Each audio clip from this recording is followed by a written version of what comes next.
ఏమండి జానపద బ్రహ్మగారు బాగున్నారా? ఏ అమ్మాయి ఏమిటి చాలా రోజులకు వస్తా ఉండవే? ఈ మధ్య కవపడలేదే. మీరు ఫోన్ చేయలేదు, నేను రాలేదండి. ఫోన్ చేస్తేనే నన్ను వచ్చేదే. సరే సరే, నేను నెంబర్ ఇచ్చావు కానీ ఎడవ రాసి పెట్టేశాను. ఇన్ని రోజులకు వచ్చేసావు నువ్వు. చాలా సంతోషంగా ఉంది నాకు. అవును, ఒక పిల్లోడు మీ భర్త ఉన్నాడన్నావు కదా.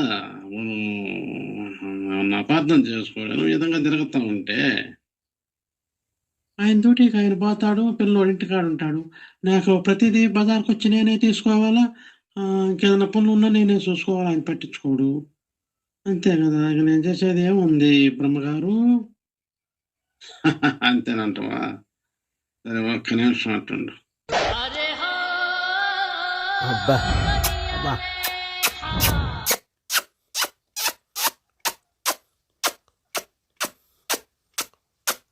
ఆహా చాలే. మనకు తోడుగా పండారీపురములో ఉన్నాడుగా. పాండురంగడే మనకు తోడుగా పండారీపురములో ఉన్నాడుగా. చాలా బాగుందండి జానపద బ్రహ్మగారు, చాలా నచ్చింది. మరి ఒకసారి నిన్ను కలుస్తానండి. ఈ రోజు నాకు ఒక అర్జెంట్ పని అండి, వెళ్తాం. మీరు కానొచ్చారు బ్రహ్మగారు, నేను అర్జెంటుగా వెళ్ళాలి, సరేనా? అలాగేనమ్మా, వెళ్ళేసిరా. ఎప్పుడు వస్తావు?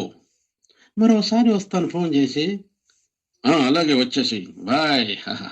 చూసావు కదా నా పర్ఫార్మెన్స్? చూశానండి. రైట్, వెళ్ళేసిరా అయితే. అలాగేనండి, బాయ్.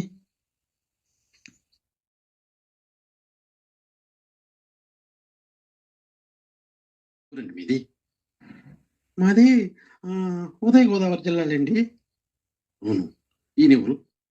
ఈయన మా మామ అవుతాడు. ఈయన మాకు కొంచెం మామ వలస వస్తుంది, దూర బంధువు అండి. ఓ అలాగా. నేను నేను చూస్తుంటే చాలా చాలా మురిచిపోతా ఉంది నా మనసు. నాకు అమెరికాలో ఎంత ఆస్తుందో తెలుసా? చాలా ఆస్తుంది నాకు. నాకు నీలాంటి అమ్మాయి ఒకటి కావాలి. నేను ఇండియాకు వచ్చినప్పుడు నీలాంటి వాళ్ళని దగ్గరికి చేసుకొని ముచ్చట్లు మురిపించి ఆనందం పొంది వాళ్ళకు కొంచెం ఆస్తి రాసిస్తూ ఉంటాను. అలాగా? అబ్బా, అంత కోటేశ్వర్లా మీరు? అవును, నేను చాలా కోటేశ్వరుని. నన్ను నా గురించి నేను చెప్పుకోలేనులే, మరోసారి తెలుస్తుంది. నా అసిస్టెంట్ అడుగు చెప్తాడు. అవును అమ్మాయి గారు, కరెక్టే ఆయన చెప్పేది. ఆయన చాలా కోటేశ్వరుడు, చాలా కోటేశ్వరం. ఆయన చిన్న కోటేశ్వరుడు కాదు, ఇండియాలోనే లేరు అటువంటి కోటేశ్వరుడు అమెరికాలో. అవునా? అబ్బా. ఏ డార్లింగ్, ఏమంటావు? ఏముందనేది, మీరు మిమ్మల్ని చూస్తేనే నేను నిన్ను ప్రేమించేస్తున్నానండి. అలాగా? అబ్బా, I love you. I love to. ఎవరా చూసావా? సరే, కృష్ణవాసు బుక్ చేస్తాను, వస్తావా? వస్తానండి, మీరు ఆడికి పిలిచినా వస్తా. సరే సరే, మనకి గెస్ట్ హౌస్ ఎందుకులే, అఫిషియల్గా ఉన్నాం కాబట్టి నలుగురు చూస్తారు అక్కడ. గెస్ట్ హౌస్ వద్దు, ఎక్కి అడవికి వెళ్దామా?